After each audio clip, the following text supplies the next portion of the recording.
Hi, everybody. Thanks for joining us to the last Vermont Vegetable and Berry Growers Winter webinar on a beautiful spring day. And I'm really excited to end the series with a really exciting webinar.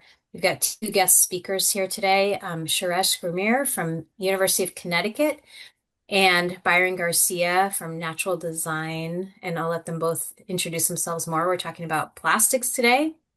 And I'm going to pop it over to you, Shuresh. Get us going. We'll have about 20, 25 minutes of each speaker and then plenty of time for questions. You can put any questions in the chat as they're speaking, and I will keep an eye on them. Thank you, Becky, for this opportunity to present. Again, my name is Shuresh Ghimire. I'm vegetable extension specialist at University of Connecticut. Um, just like any other extension specialist, I work with growers, commercial vegetable growers in the state. I started working with biodegradable plastic molds since my graduate school in 2015 and continuing to work on it until now. So I'll share some of the experience from Connecticut and the research we have done so far.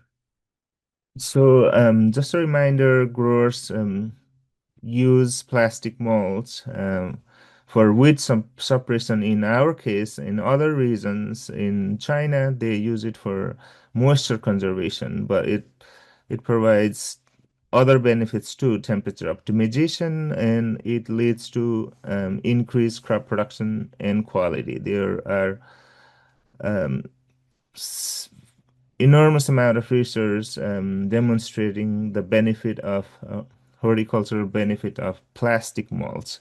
And most plastic molds that is currently being used is made from non-biodegradable polyethylene molds, and we refer that as a regular plastic or conventional plastic, traditional plastic.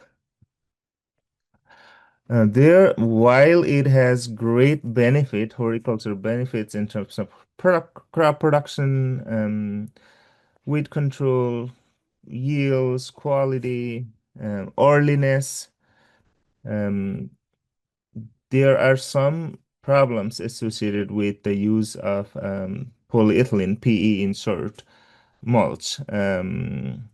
It removes topsoil, and our colleagues measure the amount of topsoil that it gets removed. When you typically remove a plastic mulch, which is about 200 to 530 pounds of topsoil per acre, which may not sound significant, but if you use plastic mulch every year and that fertile, high organic topsoil gets removed every single year, that will add up and can be significant. And complete removal is difficult.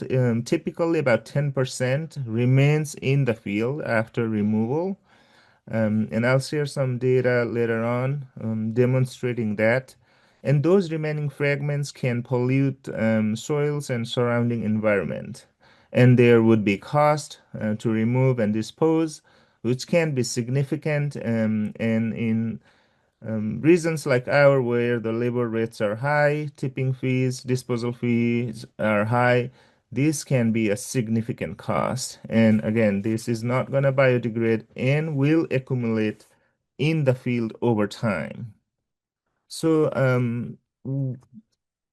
there has not been a lot of research around persistence of plastics in agriculture soils in the US or Canada. There's not much that I'm familiar with, but there is a lot of reports uh, pretty much recently in the last 3 to 5 years from China and some from Europe looking at plastic pollution in agriculture soils. And this is one example where they looked at um, plastic, microplastic abundance. On the y-axis here, you see the number of items per kilogram of soil. This was done in China. They looked at this study was very long term. CK is no plastic. This was control. This CF7 is plastic molds was used for 7 years. for 17 years, for 32 years. And you see the amount of microplastic even in no mulched area is tiny bit of microplastic because it can come from other sources, fertilizers, compost, etc., even through wind, air. But you can clearly see the microplastic accumulation over time. From 7 years of use to 32 years of use, there is significant increase in microplastic pollution. And this was a field where they did the best practices of removal. So they tried to remove it, and this also demonstrated that you can't remove it all. There will be fragments remaining in the field, even though you remove it. So what was the impact at that study? They planted uh, s- cotton for seed cotton yield, and this is you can clearly see the consequences of the amount of microplastic that remained. Very staggering number here. 43% lower than 7 years of field for the 32 year, 33% lower than C17. This is very significant, one third to almost one half of yield reduction. And there are other reports reporting farmers abandoning their fields because of too much microplastic in soil. There is no going back. The situation in the US so far is not that bad, but we don't want to get there, and we should therefore look for alternatives. What can be an alternative to PE mulch? We know that it has great horticulture benefits, and we want to keep it without plastic. Plastics have become integral to a specialty crop production system. It will be very challenging to grow without plastic. So, what are better alternatives to this traditional plastic? And I would like to present some evidence, research data, and I would like to argue that biodegradable plastic molds is a better alternative to non-biodegradable polythene molds. They are engineered to biodegrade in soils after you incorporate them, and there are standards and methodology to certify that is the case, and we'll go over some of those as well. First, this comes up a lot. What are these biodegradable materials made up of? Are they bio-based? Do they have to be bio-based in order to be biodegradable? Let's try to clarify it. Plastic BDMs can be made from bio-based materials, can be derived from fossil fuels, but in reality, all the products that you can find in the marketplace are blend of both bio-based and non-bio-based feedstocks. And bio-based content of currently available products in the marketplace is about 20%, and they have capacity to increase this to 40 or up to 50%, but not more than that to be realistic and not be cost prohibitive. They can make 100% bio-based, but that's going to be cost prohibitive. And bio-based polymers are further divided into three categories: extracted from natural materials, esters, thermoplastic esters, cellulose, directly from the natural materials, produced by chemical synthesis, such as synthetic polymerization of lactic acid into polylactic acid. PLA is widely used polymer in mulches as well as in medical um, area. The third category is produced by microorganisms such as polyhydroxyalkanoate. So these three categories are bio-based. So these constitute about 20% of biodegradable plastic molds in the marketplace. The next one is the most widely used fossil fuel-based biodegradable polymer is PBAT, polybutylene adipate coat terephthalate, and Matterby, which is some people call it Matterby or Matterby, which is in BioGuard or Bio360. EcoFlex and EcoVio, which is a BASF product, different from a different company. Their major polymer in their mulch is PBAT, and this reaction here shows how PBAT is made. Acetic acid, 1,4-butanediol, purified terephthalic acid. All these three components can be fossil fuel based. They all come from petroleum. They can come from bio-based material, but that's not the case currently because it will not be as economical for them to come from bio-based material. So right now they are all from nearly 100% PDBAT comes from petroleum-based, but that can be biodegradable. As you see here at the bottom, this product, PBAT, has ester, COOR, bonding, and those ester is just to understand what it is, ester gives aroma to fruits such as apple, banana, and strawberries. And ester bonds are recognized by microbes present in our environment, in soil, and they can break it down. And therefore, now it clarifies this is 100% not bio-based, 100% fossil fuel-based polymer, but it is 100% biodegradable. So bio-based does not equal to biodegradable or biodegradation. And this is a graph that shows um, the flow, what happens to materials. And let's look at the picture here on the left first.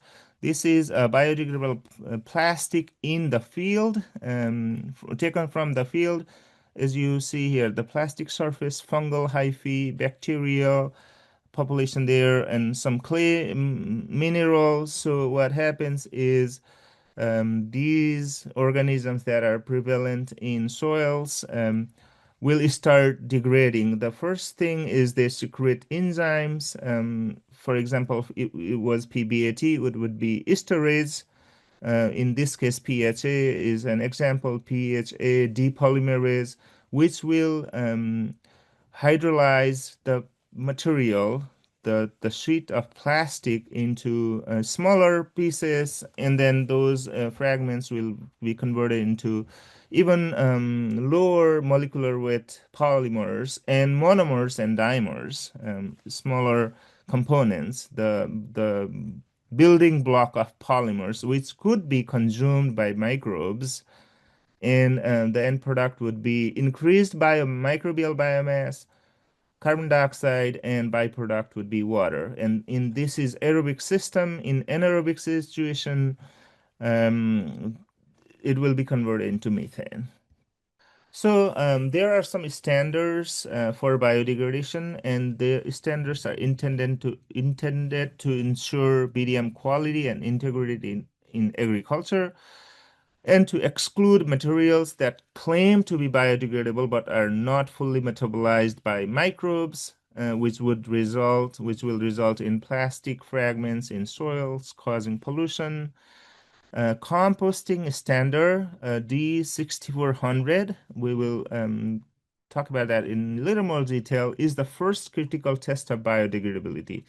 If a product that is marketed as biodegradable, but it doesn't have none of the the standards we are gonna talk about, including the 6400, which is an industrial composting standard. It is not soil biodegradable standard, but even so, that is considered the first critical test of biodegradability. So if they don't have the 6400 nor any of the other soil biodegradable material, you should assume that it's not going to biodegrade.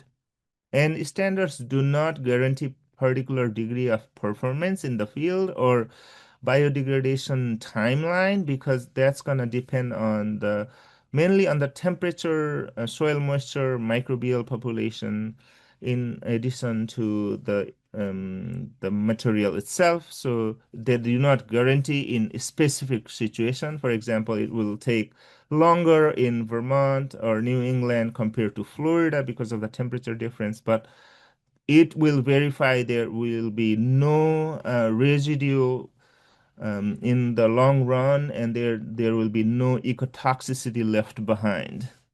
And just to reiterate, bio-based refers to where it comes from. It comes from the plant or organic origin, and it is verified by this ASTM standard D6866.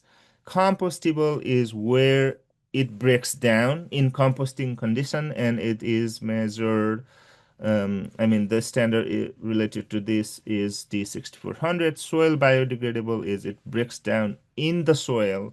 Compostable materials are not necessarily soil biodegradable, and it is soil biodegradable is ISO 23517, EN 17033, TUV, Austria, OK biodegradable soil. These are some of the standards and certifications verifying these products meet the requirement. The requirement here, the main one, besides not leaving any ecotoxic residue, is these must be 90% biodegraded. That means as measured as carbon dioxide evolution in lab situation in soil conditions. So if the plastic material, carbon in plastic is converted into CO2, 90% of the plastic is converted into CO2 in 2 years in soils, but in lab condition, the material will pass these tests. A little bit more about these standards. Um, just EN 17033 was the first standard for specifically made for biodegradable plastic mulches. And later on, ISO took this standard pretty much to standard. This is kind of same standard. They have pretty much the same criteria, but this is ISO International Standard. D6400, as we just discussed, pertains to biodegradation under industrial composting conditions.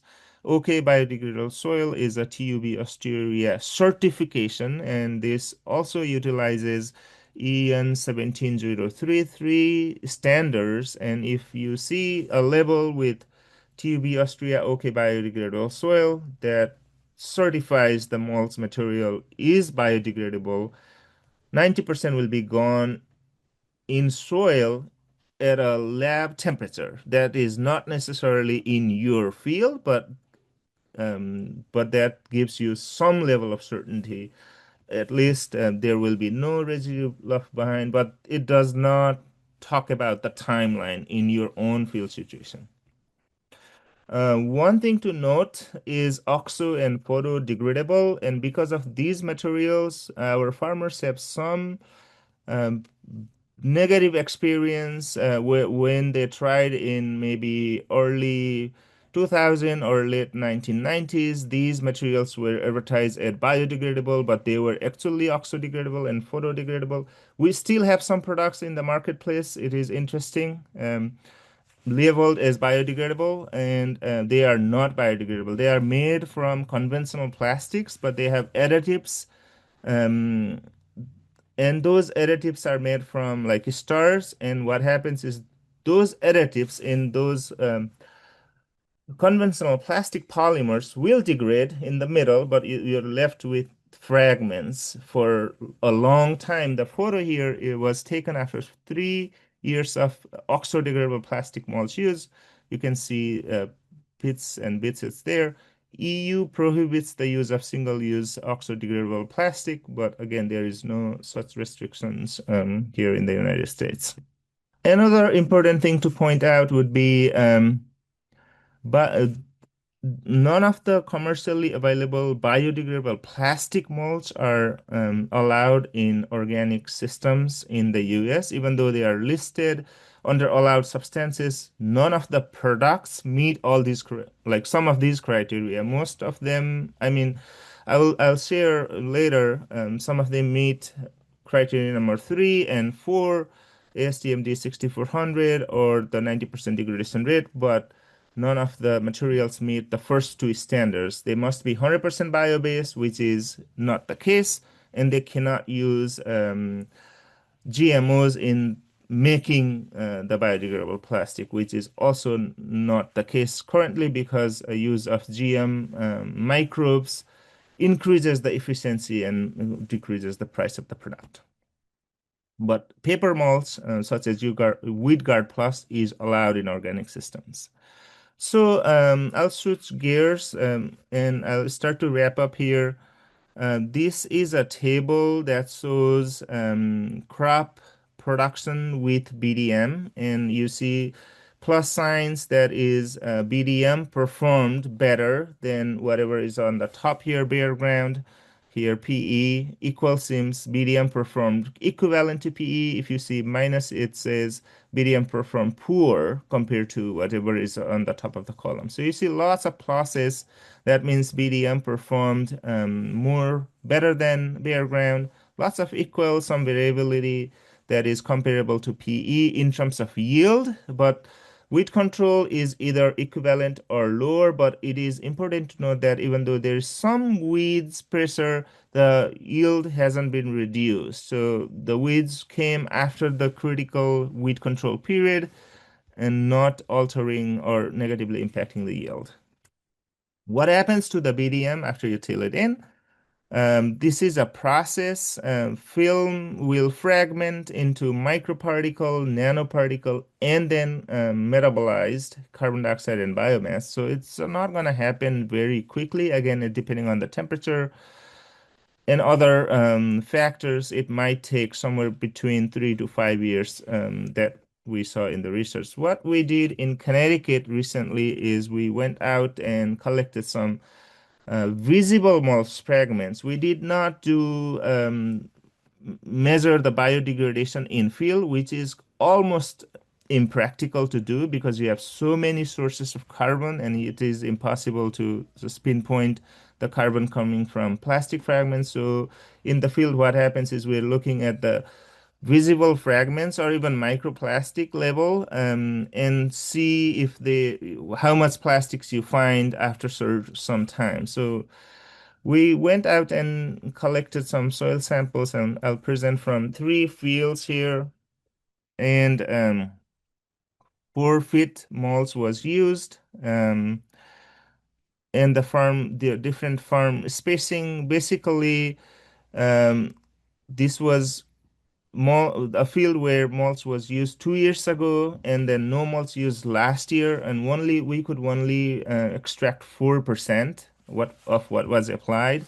In this field, applied 2 times, 2024 and 25, just last year, and then we went right after tillage, so we extracted about 25% of the visible mulch fragments. And this field where they applied mulch for 8 times from 2015 through 2025 in a continuous basis, but we could only extract about half of single application. So most of it was degraded. And we plotted that into like a per year basis here. Um, this is the case. We recovered 9% in 2 farms and 22% in second farm.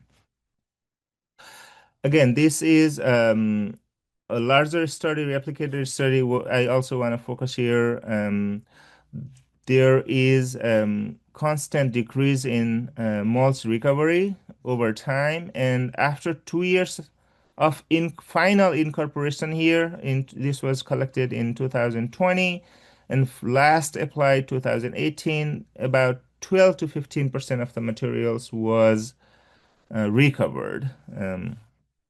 So that is that. With the interest of time, I'm gonna skip some slides and point this one here. This is a hypothetical accumulation of plastic mulch. If you have this graph is for PE mulch and incorporated, which doesn't actually happen in the field situation, just a hypothetical. It's just gonna accumulate over time. But for BDM, even if the degradation rate is only 10%, assuming a linear degradation in 10 years, which is very conservative, we've seen like 3 to 5 years, it is going to accumulate until some point and then it's going to plateau because after some years, after 10 years, the first year's application will be completely gone. And this level of accumulation is far from the level that would cause harm to soil health as per the recent research. So BDM even in a very conservative assumption doesn't accumulate to the level that is damaging to soil health or crop. So with that, I'd like to stop and let Byron talk. And if we have more, questions we can discuss at the end. Thanks so much, Shuresh. That was incredible information and great research.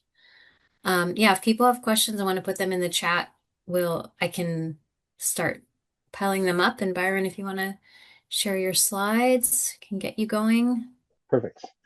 Yeah, so a Great. little bit about my background is I do a lot of work with circular economies and also looking at things through the lens of biomimicry.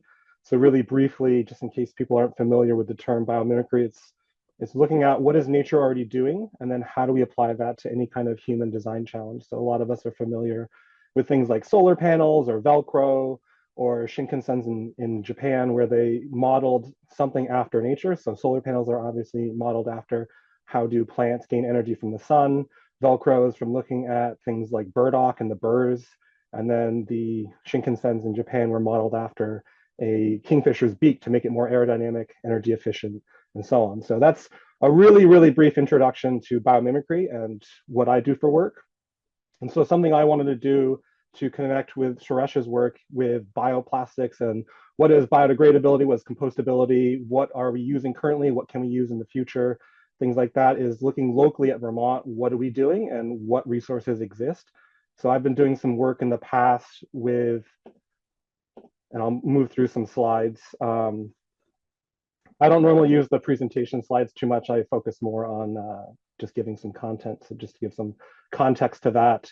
But I've been doing some work with UVM and specifically with Chris Callahan on how do we look at what are the feedstocks that are available, what is the performance, what certifications are required or needed for those materials. And so we were working on this for the past few years, figuring out how do we create a conference around bioplastics and specifically ones for the agricultural industry. So looking at what can we use for a film to create those ground covers, what can we use to replace rubber mulch, anything that we're using currently that is going to be petroleum based, how do we shift away from those into more locally sourced materials? And so one that we found was hemp products in Vermont. So we have some hemp production that we can shift to, and that can be used to create bioplastics that are derived from hemp. And then there's other companies out in the world that are doing similar work. So that's what I want to focus on mostly, is looking at what resources exist locally for us or regionally or globally, and then how do we make those accessible to farmers? What are their efficacies? How do they compare to current products? Why are they better? Things like that. And Shuresh already talked about that a little bit with how having a biodegradable product is more effective for having growing crops in a healthy manner, because those bioplastics that are petroleum based are going to start to inhibit over time the growth of whatever crop you're trying to grow. So that's something that's really important, is figuring out how do we shift away from those more conventional systems. So biomimicry lens, we're looking at how do we make things perform still as effectively, break down safely, feeding the next system. So that's something that I think is really important with any of the biomulches or biodegradable products that we look at, is that they add nutrients to the soil instead of removing them or creating toxicity issues. So that's what we can work on with biomulches. And so there's a lot of different ways that we can look at what are we using for mulch, whether that's biological mulches, so living ground covers, or composting layers. There's fiber-based, so Shuresh also touched upon this. There's some paper products that you can use in replacement of those plastic films that you use for ground cover. And then there's also the waste-derived resources, which is what I focus mostly on, is how do we create those mulches or fiber-based materials, but through a waste economy or a circular economy. And so again, in Vermont, we have hemp-based products, and there's other products that we can use that are derived from farm waste that can be reintegrated into the systems. One thing I've been looking at is how do we take insects and create an additional business model off of that with farming, where you can create plastics from the insects. So there's several ways you can create revenue streams from having essentially a little insect farm where you would generate oils, powders, and also plastic material from these insects. And there's a company out of Indonesia that's been working on that called Bite Back. And I can put some of these links into the chat later on too if folks are interested, or you can connect with me later through email about some of these companies that are working on this, because this is a way that some farms can create additional ways of creating their own products and localizing what they already might need through those kinds of production methods. So that's just a little bit about that. And then we'll skip over this slide. So yeah, we were talking about paper mulches. So they're already something that we're currently using. I don't know how much in Vermont. I haven't looked at the data of how much we use paper mulch versus petroleum-based products, and how much folks are interested in actually shifting to a biodegradable material that is as effective.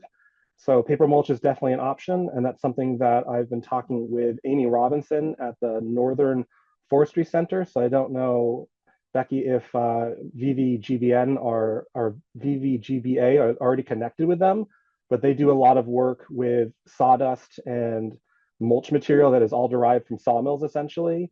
And so that's another example of looking at where can we find resources locally in Vermont to have these alternative resources for mulch that are not necessarily plastic or bio-based in the creating a new plastic from bio-based materials, but leveraging just those existing products that are already waste streams from sawmills and other folks that have those kinds of facilities that are going to be producing sawdust. And that's another alternative to how do we actually use a mulch that is going to be beneficial to the soil, and also leveraging that circular economy model of what is already existing locally in Vermont and how can we use it, where do we access it.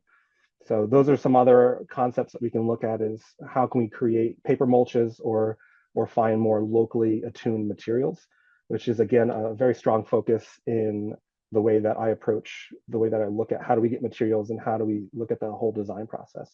So this is just a little bit more about what I was already talking about, is really leveraging what exists around you. And mushroom substrate, I'm sure we're all familiar with using leaf litter and straw as a mulch, but mushroom substrate is also something that's starting to grow in Vermont, in the sense that I know a few mushroom growers that are producing mushrooms for commercial value, but they have substrate left over.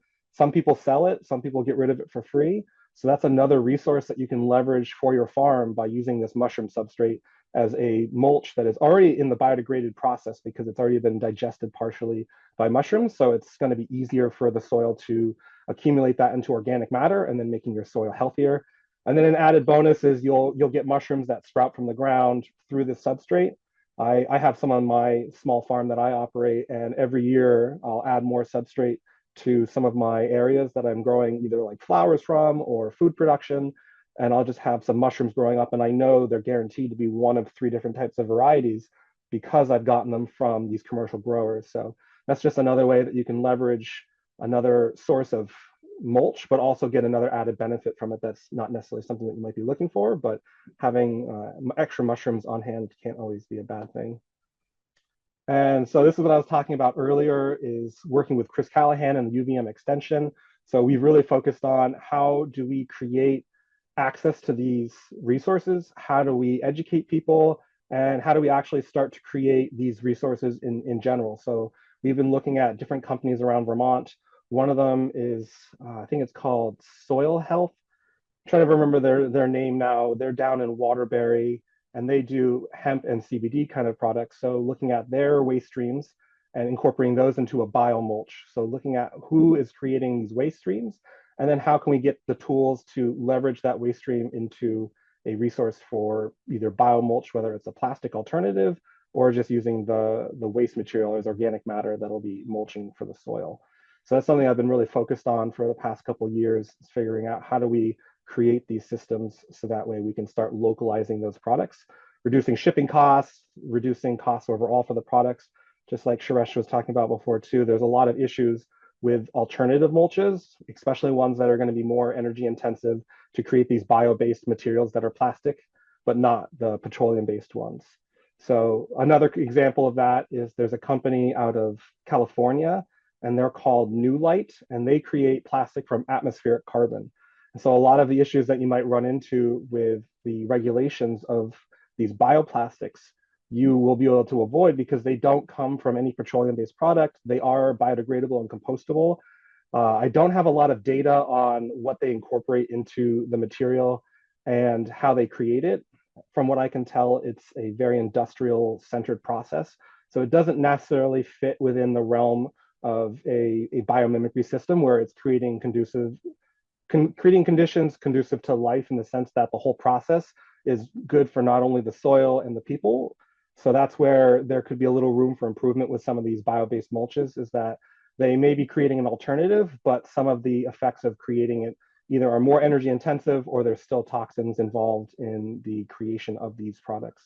So there still could be more work done in that realm, but it's a really interesting step forward that if we can create bioplastics from atmospheric carbon, so essentially how trees, how any kind of plant is going to be creating their structures, they use some of the nutrients from the soil, but ultimately a lot of their structure is carbon based. So if we can figure out how to create plastics and do it in a healthier and a more beneficial manner to the world, that will create a extremely localized way of creating any kind of plastic that we want, whether that is a film or containers or anything else we might be using in the agricultural realm to create our food, but not also, be creating toxins that are going to be going to the soil. So these plastics that we could be using with agriculture would then be adding nutrients, would be adding carbon to the soil, which then could be nutrients for future plants. And we don't have to worry so much about how do we remove these plastics or how do we deal with them after they're done, because they will be biodegrading into the soil naturally. So that's a really interesting concept, is that it fits within all of those parameters of being what is biodegradable, what is compostable. So those kinds of terminology aspects are already built into their design. They've made sure to incorporate that so that way it fits within the current system, but is a better material. So this is something I think we're all familiar with, is that we don't have a technology problem. It's more that we are not looking at the problem as a system. So that's something else I do a lot of work with, is systemic thinking. Is we have all these materials. The people who need them are obviously looking for alternatives. We use plastic, just like Shuresh was saying, because it's so useful to creating the food systems that we have. These giant monocultures or even smaller farms are going to need these products because they make farming easier. But we have to also figure out how do we create these materials without that toxicity, without the issues with removal, and how can we look at waste streams? How do we look at everything as a connection? So that's again why I really focus on looking at the distribution as locally as possible, by looking at how can we utilize what farmers already have available, how can we leverage their existing systems to create it on site instead of having to have it shipped, and creating these decentralized diversified hubs so that way we can create those systems that will then benefit people in the areas that they need it most. And then, this is again what I've already been talking about, looking more at Vermont as a circular system. So what byproducts do we have? Where's the agricultural waste? Where's the food processing waste? Because we can utilize all these materials again to create either a mulch that is literally just the bio-based material, or using it for the bio-based plastics. And again, if anyone has any questions, feel free to pop them into the chat. Oh, I might have missed some questions. Yes, create plastics from insects. Yeah, it's really fascinating. So if anyone wants to hear more about that, I'd be happy to talk more about insect-based plastics. It's something I've been working on for a little while, and I want to do some more testing to figure out how viable it is. It's very scalable, which is one of the benefits of insect plastics. And it would also, again, leverage agricultural waste from farms. So your inputs to create plastic are literally your outputs from waste. So you don't have a lot of overhead costs of dealing with anything extra. It's just a matter of shifting it away from compost in a sense of creating it for soil, for compost to grow insects to then create plastics from that. And mycelium is definitely an option for a replacement as well. I'm just going to read through these comments to get to at least some of them in brief. That's something I've also been looking at with another organization. We're looking at how do we do biodegrading with mushrooms and plants to uptake not only excess nutrients, but toxins. So not necessarily a replacement for bio-based plastics, but there is a lot of work being done on how do we use mycelium in more unique ways. And there's definitely an option for utilizing it for plastics as well. They've already started using it as a styrofoam replacement, and I think they've been doing some to-go containers that are not styrofoam, not based, but styrofoam-like. But they've been able to create some hydrophobic surfaces utilizing mycelium as a base. Oh, that's fantastic. I haven't heard of Vic Izzo. I'll have to look that up. Cow waste. I don't know too much about cow waste other than you can definitely create paper products from it. There's been some work in the past done on how to create things like planting pots from it. So there could be some work done on how do we figure out utilizing cow manure beyond just as a manure for a paper-based kind of mulch. It may or may not be a little bit thicker than the standard paper base just because of the fibers associated with it, but there is room for that research. So that would be really interesting to see how we could utilize cow manure as a paper mulch. And thanks for posting about that too, Becky. It's really interesting to see. I haven't seen that work specifically, but I do remember cow pots. Yeah, that's a really interesting thing. Let's see, fantastic. And I'm just gonna keep going through the comments. Link took me to a data center. Oh, what was the link that? Oh, is there something else in the chat? Okay, Yeah, I'm just like looking through the chat too. So perfect. I think you answered all the questions that were directly related to your talk. If you want to, do you have more slides? Yeah, I can continue. And I just posted something with the Northern Forest Organization. Great. So that's who I was Thank talking you. about with anyone who wants to connect locally and in the more New England area as well for anything that is a mulch that is derived from a sawmill, so just wood chips or sawdust. They have a whole database of folks who are just getting rid of it for free. So that would be a free input for farmers and potentially also really close to some farms to utilize as an input for organic matter. And then I can add more links into the chat a little bit. So I'll continue on. So global inspiration, this is what I was already talking about a little bit before, but more focused on Vermont and California. So looking at it from a local to regional scale. One of the other companies, so this is New Light, I was already talking about them. Marina Tex is the one that I also wanted to bring attention to, is they're a company out of the UK, and they were specifically looking at how do they create biodegradable films.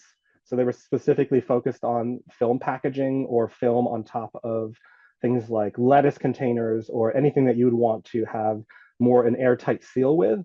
And they were using fish waste from that. So we don't necessarily have a large fishing industry in Vermont. We do have fish waste, so that is an option to explore if we wanted to try and create some fish waste bioplastics. And those are also within the regulations of being compostable and biodegradable. I don't remember exact timeline of how fast they break down, but they are within those guidelines.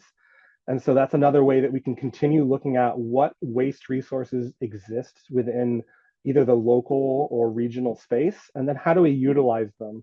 How do we actually start creating those? And that's something that we can also look into partnerships with VMEC.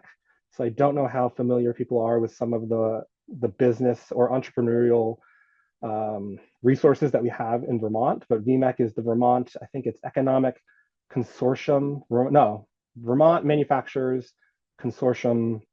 I forget the other part of its acronym, but they essentially are working with a university in the southern part of Vermont, and they offer up very high level technology for people to use and rent. So if you need a 3D printer that has a 5-axis, they can do that. If you need to do metal additive production, so creating models that are 3D printed but with metal, they have those. And so this is where we could start looking at leveraging partnerships with them to purchase or utilize some of their equipment to then create at least a minimum viable product of how do we create these fishing waste biofilms, how do we create mushroom plastics, and so on. So we can really leverage what resources do we have in Vermont, who knows those networks, who can access them, and then how do we start building these innovation spaces that will allow us to have more autonomy with the creation and then the growing of food. So when we start creating some of these materials, how do we grow food? Everything is so interconnected. And so again, that's what a lot of my work focuses on, is looking at all these different systems. How do we connect them? How do we localize things? How do we exist within the larger global economy to really balance what are we doing and how does that affect everything around us? Um, so I can pause there if we want to open it up for questions, or I can keep speaking more about some of the interesting things happening in the bioplastic world. Yeah, I think it'd be great to have people. Thank you so much. If people want to talk, ask questions, there's one here. I don't know, Shuresh or Byron, if you want to answer about biochar, if that relates to this conversation at all, kind of what it is and pros and Yeah. cons. So I could chime in if you don't mind, Byron. Go for it. Yeah, so biochar has a lot of potential, especially in the Northeast where we have a lot of waste, organic matter waste. We need forest management, and at the same time, we need to enhance our soil fertility. Biochar is a great tool.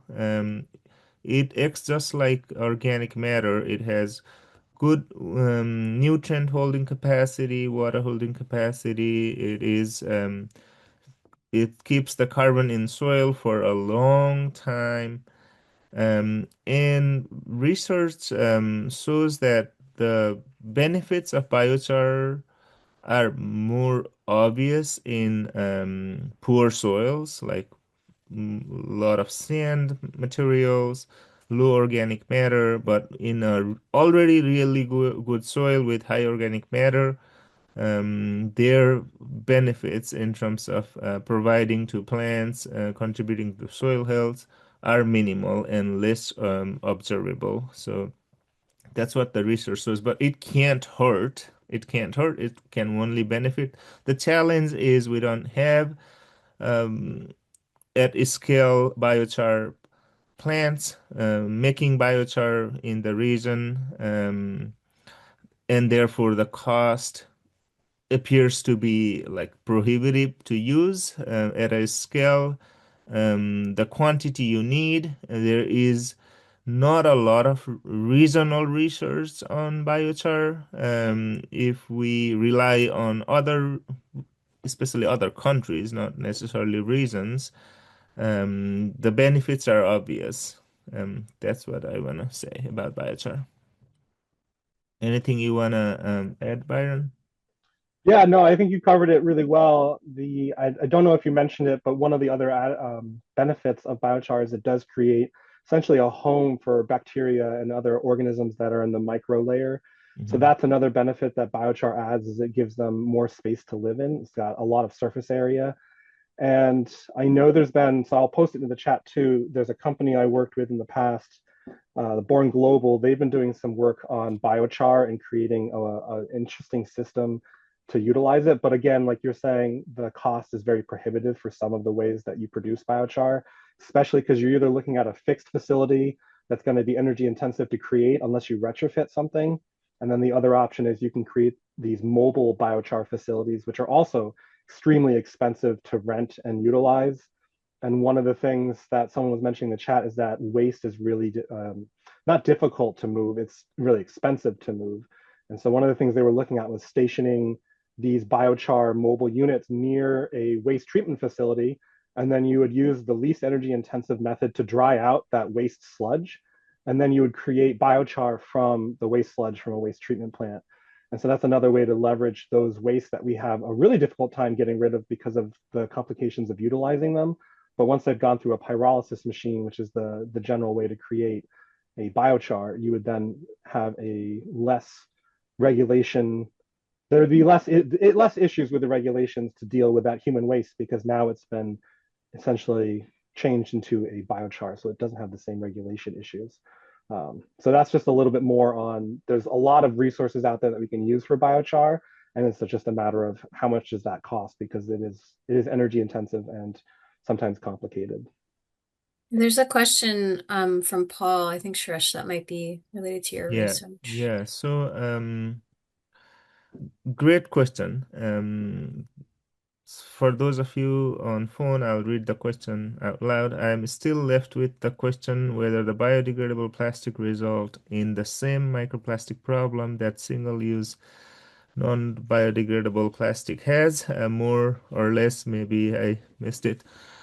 Um, we discussed the timeline, and it is not over a year or 2 years in field settings that the biodegradable plastic molds will be consumed by microbes, or in other words, totally biodegradable. It takes 3 to 5 years in our climates. In Connecticut, I would estimate like maybe 3 years or 4 years, again, depending on the microclimates.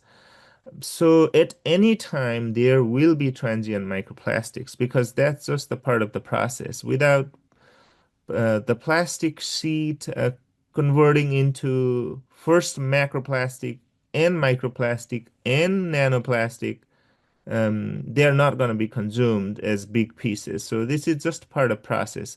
But what we know from research is the amount of those microplastics that could be accumulated in a realistic settings um, is not to a damaging level. Folks have researched all kinds of stuff. They put so much microplastics of biodegradable plastic, and the result is, hey, microplastic is damaging to the plant. But if you look at those microplastics level, in a realistic situation, you are never going to get there. If it is truly biodegradable plastic, if it's not, if it's oxo-degradable, if you're tilling in PE molds, that is potentially the case. But if they are truly biodegradable, they should leave no um, ecotoxic residue behind because that's part of the testing. If you look at 17033 or 23517, okay, biodegradable soils,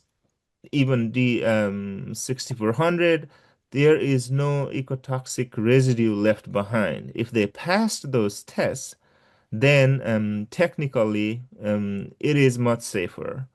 But again, if you look for research with like, are biodegradable plastics harmful, microplastic harmful, you'll find results because some of those trials had unrealistically high amount of microplastics for testing purpose. Vern has a question about advances, and I don't know, Vern.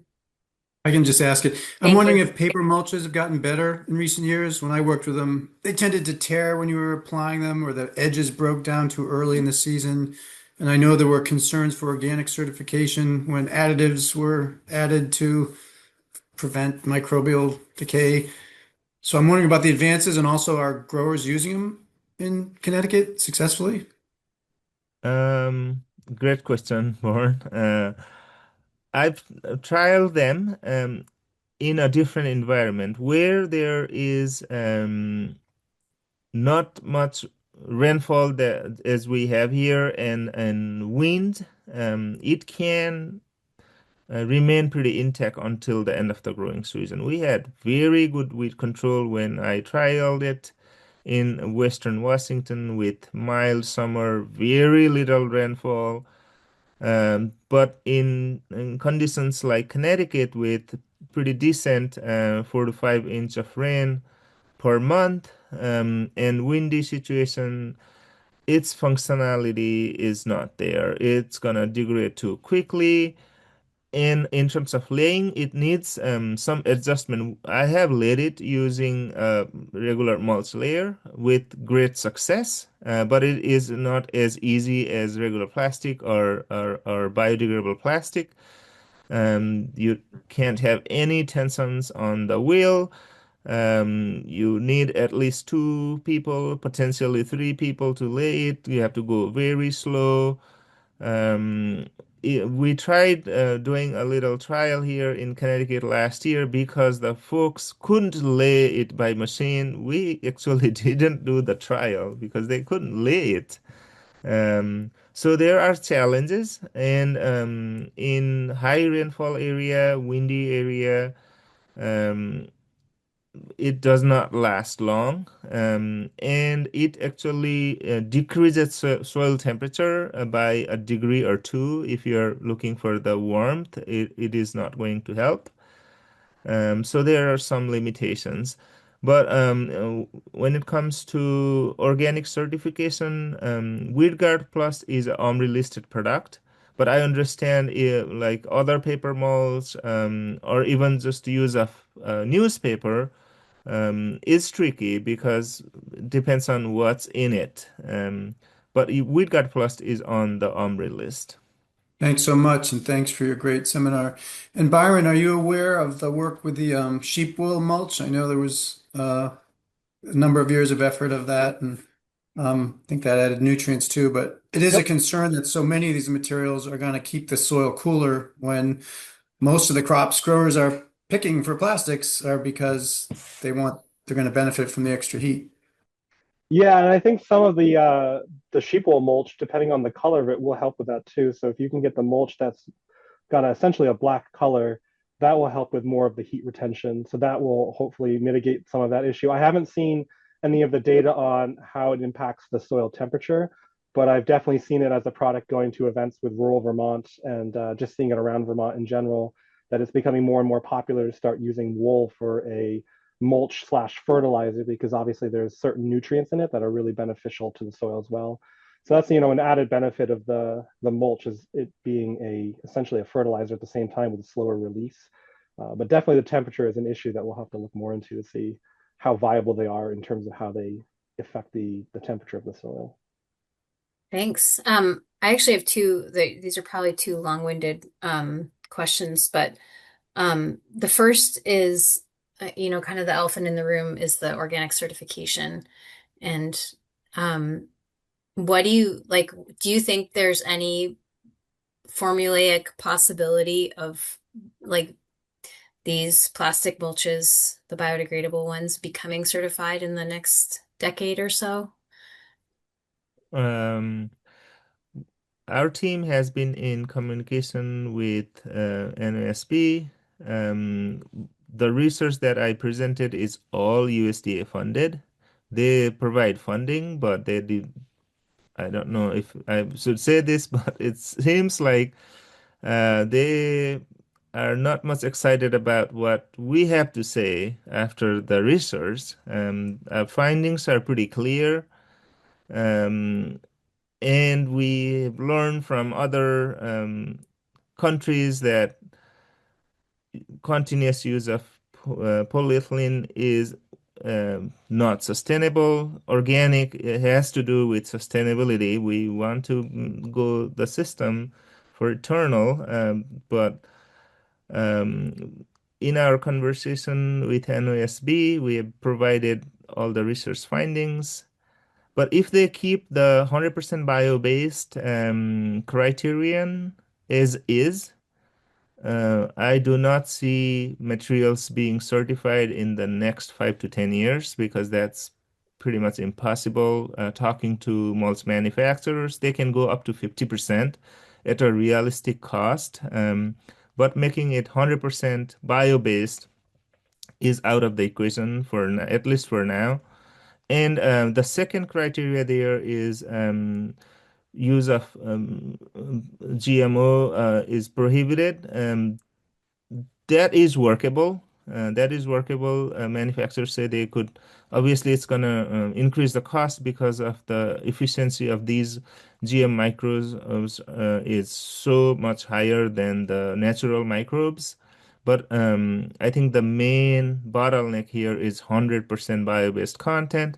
Again, we know that it has nothing to do with the biodegradability, the fate of plastic, and sustainability, but it has something to do with the feedstock, and unless they change that rule, um, I do not see them being certified in the next 5 to 10 years.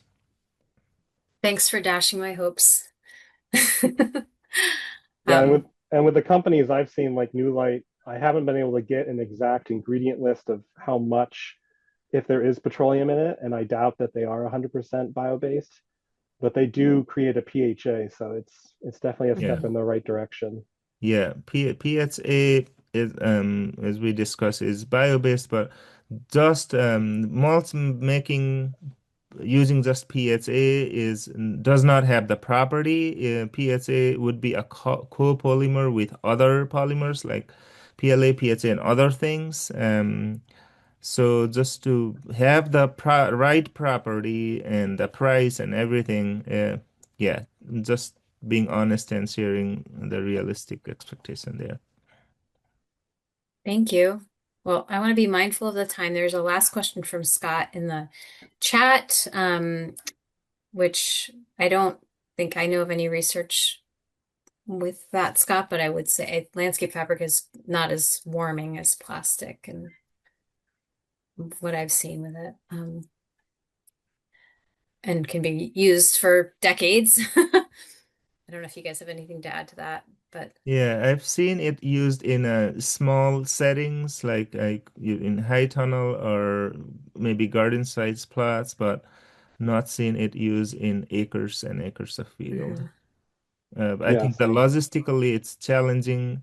You probably have to, I don't know if there is a machine to load landscape fabric by hand. So if you have 40 acres of vegetable field, could be very challenging.